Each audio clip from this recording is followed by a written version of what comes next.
दोस्तों, कैसे हो आप सब। और आप सभी का सुपर केमिस्ट्री में स्वागत है।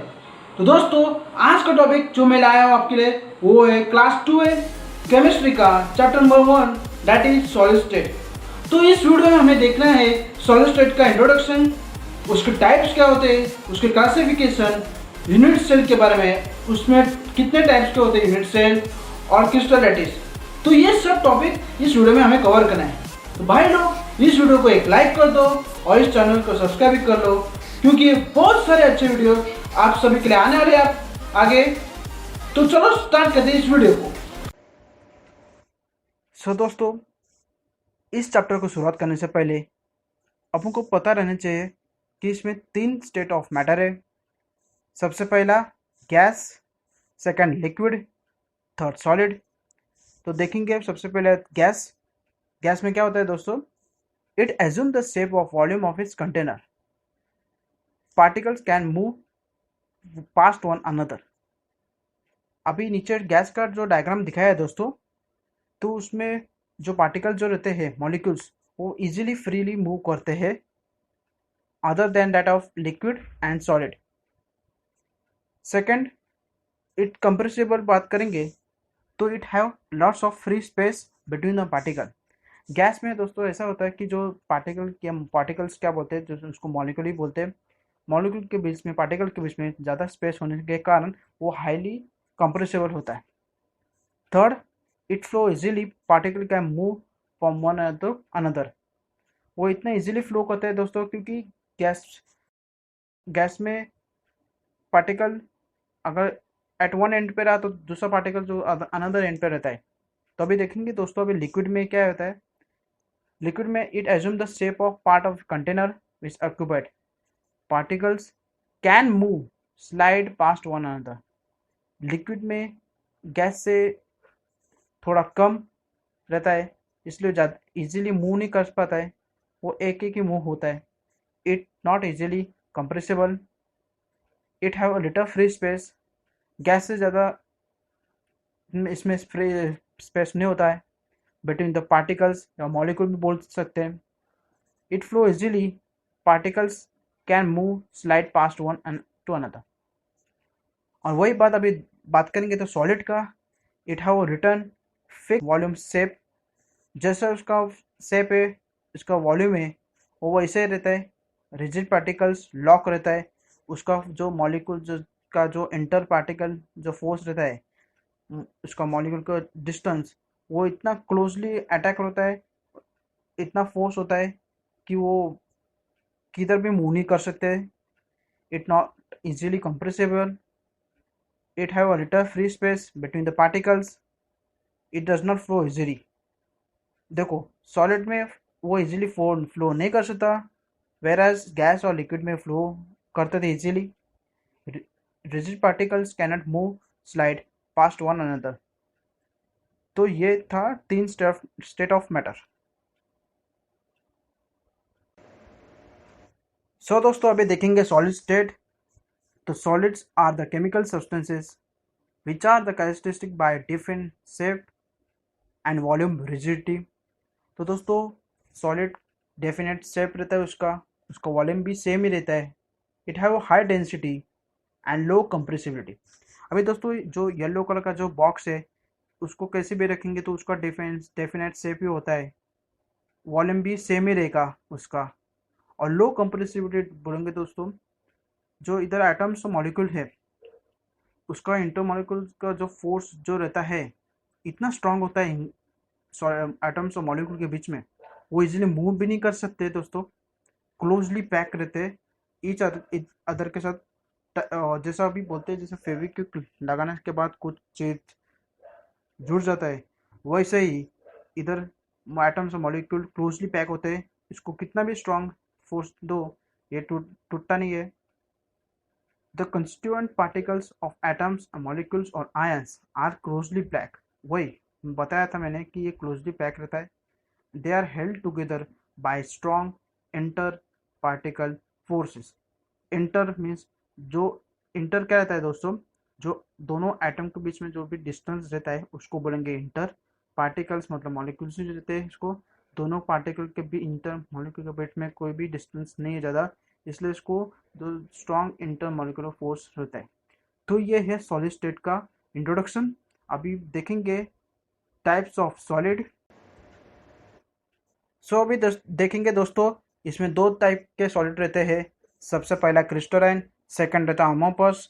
To types based upon this atomic arrangement, binding energy is physical and chemical properties. So दोस्तों अभी देखेंगे क्रिस्टलाइन सॉलिड। सबसे पहले the building constituent arrange themselves in regular manner throughout the entire three-dimensional network। दोस्तों building constitute arrange themselves in regular manner, इसका मतलब क्या है दोस्तों? अभी ये है क्रिस्टलाइन का स्ट्रक्चर। क्रिस्टलाइन का स्ट्रक्चर जो रहता है, उसका जो शेप रहता है वो रेगुलर शेप रहता है, एक ही लाइन में है सब। ऐसा नहीं कि जैसे अमोर्फस में देखेंगे कि दोस्तों देखो, इसका एक में नहीं, ऊपर नीचे, it having a shape form. So the building constituents arrange themselves in regular manner throughout the entire three-dimensional network. Existence of crystalline lattice. They have exist in crystalline lattice. A crystalline lattice is a solid figure which have a definite geometrical shape. Crystalline में they have in a definite geometrical shape.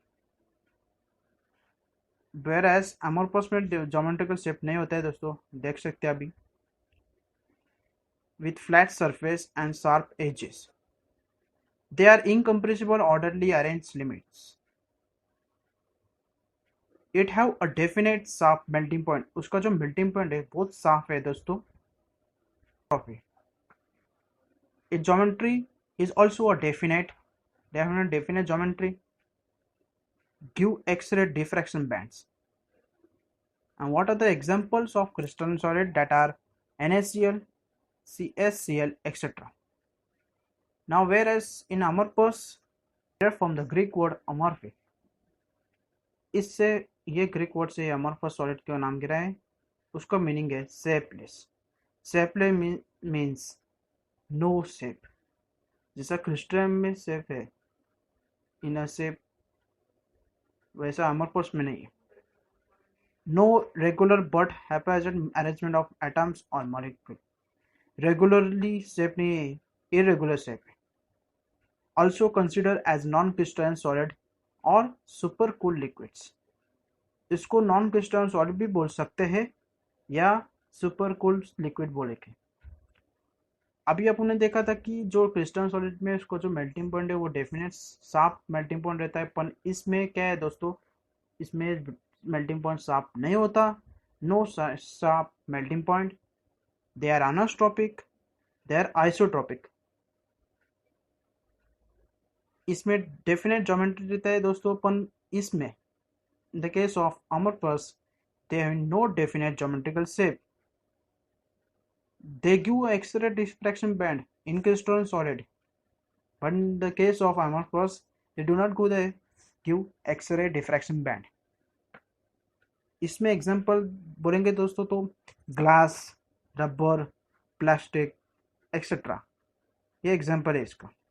क्योंकि glass, rubber, plastic they do not have any shape, they are shapeless.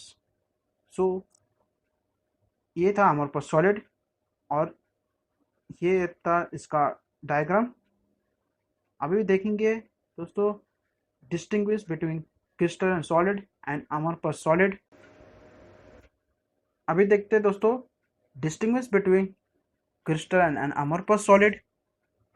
सबसे पहला crystal solid में देखेंगे कि they have a definite and regularly arrangement of the constituent particle in space. उनके पास definite shape and regular arrangement होता है। But in the case of amorphous इसको अपोजिट होता है दोस्तों। They do not have any regular arrangement of constituent particle in this space. Second, these are true solid. In the case of amorphous, these are supercooled liquids or pseudo solids.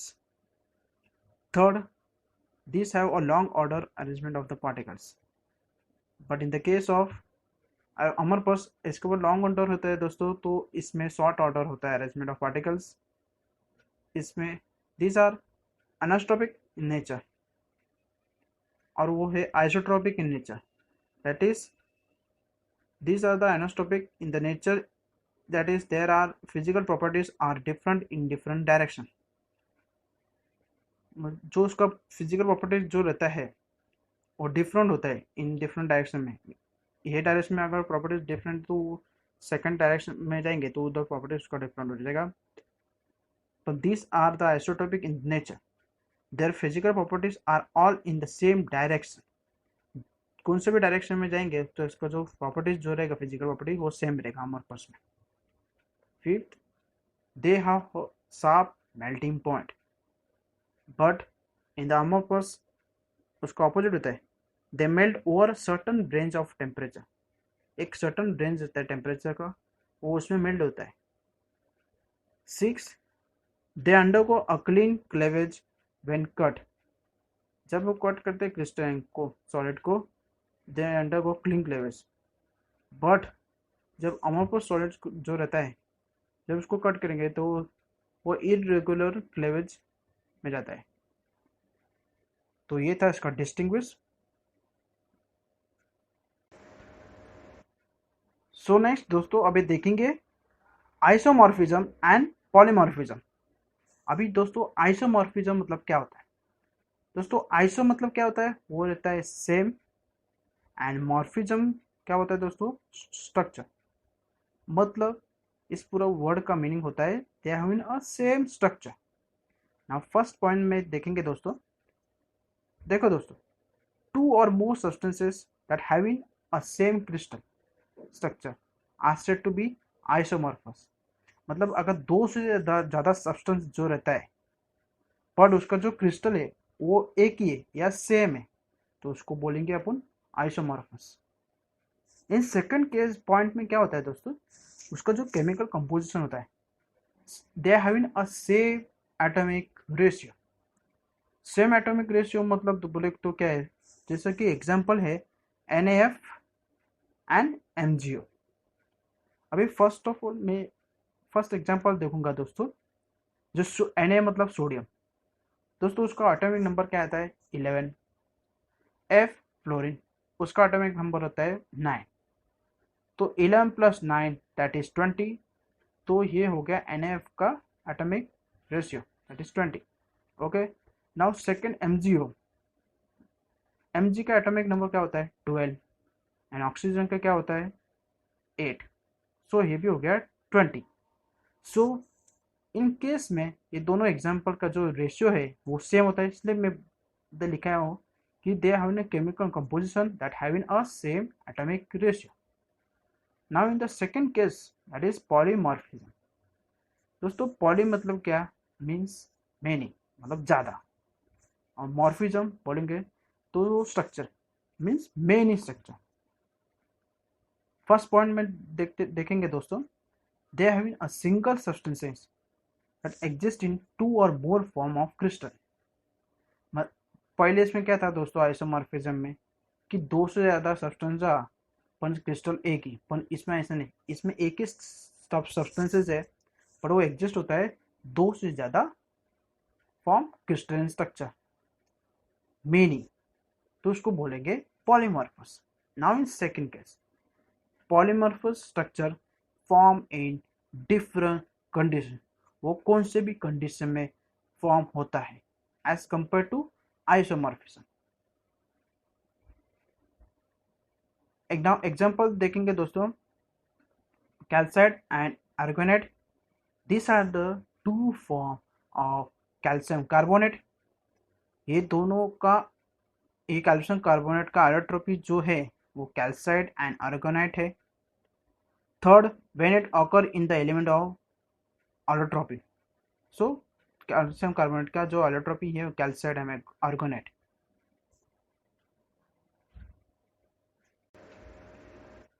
सो दोस्तों अभी देखेंगे types of crystal solid. तो 4 type के रहते हैं solid crystalline के types, that is first molecular, second covalent network, third ionic, and fourth metallic. तो सबसे पहले हमें देखना है मॉलिकुलर। तो वो कैसा फॉर्म करता है यूनिट पार्टिकल, उसका जो पार्टिकल्स देते हैं वो कैसे फॉर्म होता है मॉलिक्यूल में, बाय द एटम्स और मॉलिक्यूल।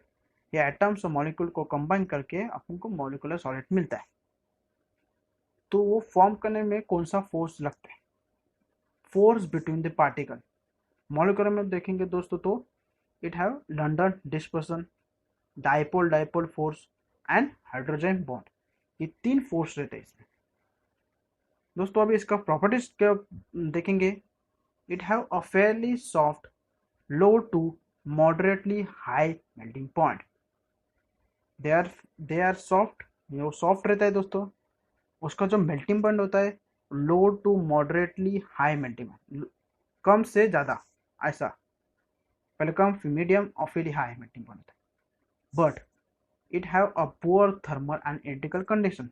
उसका जो इलेक्ट्रिकल कंडक्शन जो रहता है थर्मल और इलेक्ट्रिकल, वो बहुत पुअर रहता है। एग्जाम्पल में देखेंगे दोस्तों तो उसके एग्जाम्पल क्या क्या आता है। Argon AR, methane CH4, sucrose आता है या Dryas. Now in second, that is covalent network, atoms connected in a network of covalent bond। इधर अभी कोवलेंट नेटवर्क का स्ट्रक्चर अपन देखे हैं कि वो एटम्स कनेक्टेड है इन नेटवर्क फॉर्म में, सब एक साथ जुड़े हुए इन particular line in covalent bond. इसमें जो फोर्स ऑफ अट्रैक्शन देता है पार्टिकल्स, कौन सा फोर्स एक ही देता है दोस्तों, कोवलेंट बॉन्ड। दोस्तों अभी इसका प्रॉपर्टीज देखेंगे। It is very hard, it have a very high melting point. As in the case of molecular में देखा था अपन दोस्तों, वो फेयरली सॉफ्ट रहता है, अपन covalent very hard and it have a high melting point. But in the case of thermal and electrical conduction, molecular भी poor था और कोवलेंट भी पुअर रहते हैं, poor thermal and electrical conduction. Example देखेंगे दोस्तों। Example diamond and quartz silicon oxide. Okay, now in third, that is ionic. दोस्तों अभी आयोनिक का स्ट्रक्चर देखेंगे अपन। इसमें फॉर्म्स ऑफ यूनिट पार्टिकल कैसे फॉर्म होता है दोस्तों, by anions and cations, means positive और नेगेटिव आनायंस, पॉजिटिव चार्ज से या नेगेटिव चार्ज से फॉर्म होता है। इसका फोर्स बिटवीन पार्टिकल, जो पार्टिकल के बीच में जो फोर्स होता है उसमें कौन सा फोर्स होता है, ऑब्वियसली इलेक्ट्रोस्टैटिक अट्रैक्शन रहता है। इसका प्रॉपर्टीज देखेंगे दोस्तों तो it is very hard and brittle. They have high melting point, but in this case also they are poorly thermal and electrical conduction. So what are the example of ionic solid? They are typical sort, for example like NaCl, sodium chloride, CaNO3 2. Now last case में देखेंगे दोस्तों metallic solid, forms of unit particle, that is atoms। Atom से form होता है वो, उसका force between particle क्या रहता है, बाय मेटेलिक बॉन्ड। उसका प्रॉपर्टीज देखेंगे दोस्तों तो it is soft to very hard, soft to very hard हो रहता है। They have melting point that is low to very high melting point. But in the 3 case अपन देखा था मॉलिक्यूलर, कोवलेंट और आयनिक, वो पुअर थर्मल इलेक्ट्रिकल कंडीशन होता है। But in this case metallic में they are excellent thermal and electrical conduction and malleable and ductility। उसका shape और स्ट्रक्चर बहुत ही हाई रहता है, एकदम अच्छा रहता है दोस्तों। अभी इसका एग्जांपल देखेंगे तो all metallic elements, for example that is Cu, Fe, Al, Pt, platinum बोलेंगे तो, या एल्यूमिनियम बोलेंगे, फेरस। सो अभी देखेंगे दोस्तों crystal structure. Crystal is describe in 2 terms, 2 term में डिस्क्राइब करते हैं क्रिस्टल को। सबसे पहला लैटिस, सेकेंड है वो बेसिस। सबसे पहले देखेंगे अपन lattice. It is an order of array of point describing the arrangement of particles that form of crystal. Order of array दोस्तों, ऑर्डर ऑफ एरे क्या होता है? या तो ये जो लाइन जो रहता है या तो इन असेंडिंग फॉर्म में होगा तो असेंडिंग फॉर्म में ही लाइन जाता है, या इन डिक्रीजिंग या डिसेंडिंग होगा तो ये डिसेंडिंग में जाता है। तो ऑर्डर ऑफ एरे उसको बोलते हैं। अभी तक देखा है द स्ट्रक्चर है लैटिस का। यूनिट सेल किधर रहता है दोस्तों? ये है unit cell. One small cell रहता है, रिपीटिंग सेल जो रहते हैं ना उसको बोलते हैं यूनिट सेल। वो अब आगे हम पढ़ने वाले हैं। और पॉइंट ऑफ पार्टिकल दोस्तों, अभी इधर कितने पॉइंट ऑफ पार्टिकल है? 1 2 3 4 5 6 7 8। There are having our 8 point of particle. This is the point of particles. Okay. Now second, that is basis. An atom or group of atom which is associated with crystal lattice to form crystal. Means an atom or group of atom जो रहता है, या एक atom हुआ या बहुत सारे group of atom हो गए, वो दोनों फॉर्म होते एसोसिएट होते मतलब फॉर्म हो गए दोनों विद क्रिस्टल लैटिस के साथ to form a crystal. Means एक क्रिस्टल को जोड़ने के लिए एक एटम और ग्रुप ऑफ एटम जो रहते हैं वो एसोसिएट करते हैं क्रिस्टल लैटिस के साथ और वो फॉर्म करते हैं क्रिस्टल। ओके, ऐसा पहले बॉन्ड में बताया ना। सेकंड में बताया कि basis tells what to repeat according to the lattice. जो लैटिस बोलेगा वही बेसिस फॉलो करता है, वो रिपीट करता है according to the lattice to get the crystal. Crystal मिलने के लिए बेसिस क्या बोलता है कि basis tell what to repeat according to the lattice. Lattice में जो भी बोलेंगे जो क्रिस्टल फॉर्म होगा तो इस हिसाब से वो बेसिस करता है। तो ये पॉइंट में ये एक्सप्लेन किया है। सो दोस्तों अभी देखेंगे यूनिट सेल। सबसे पहला पॉइंट है डिफाइन, ब्रैकेट में form, means it form by a lattice point. Lattice point में अपन ने देखा था यूनिट सेल। सेकंड इसमें क्या होता है दोस्तों? It is the smallest part of crystal that repeat regularly through translation in 3D create whole crystal. अभी क्रिस्टल में ट्रांसलेशन का मतलब क्या होता है दोस्तों? Means translation from one place to another place पे मूव करता रहता है continuously in regular manner, repeat regularly through translation in 3D in a crystal. एक प्लेस से अनदर प्लेस को वो मूव करता रहता है। तो ये पॉइंट में ये बताया है। नाउ थर्ड पॉइंट में क्या है दोस्तों? Structure of unit cell depend upon structure of crystal. जो यूनिट सेल का स्ट्रक्चर है वो किस पर डिपेंड होता है? जैसा क्रिस्टल का स्ट्रक्चर होता है वैसा स्ट्रक्चर ऑफ यूनिट सेल होता है, वो डिपेंड करता है उस पर। Fourth, the dimension of unit cell defined by ABC। ABC मेरे डायग्राम में दिखा है। डायमेंशन ऑफ यूनिट सेल किस में डिफाइन किया है? ABC। Now what is ABC? ABC, that is axis, and alpha, beta, gamma. ये है एंगल बिटवीन दिस एंगल। ये जो अल्फा बीटा गामा है ये है एंगल है, और जो एक्सिस है जैसे कि ABC ये है इसका एक्सिस। तो ये था यूनिट सेल।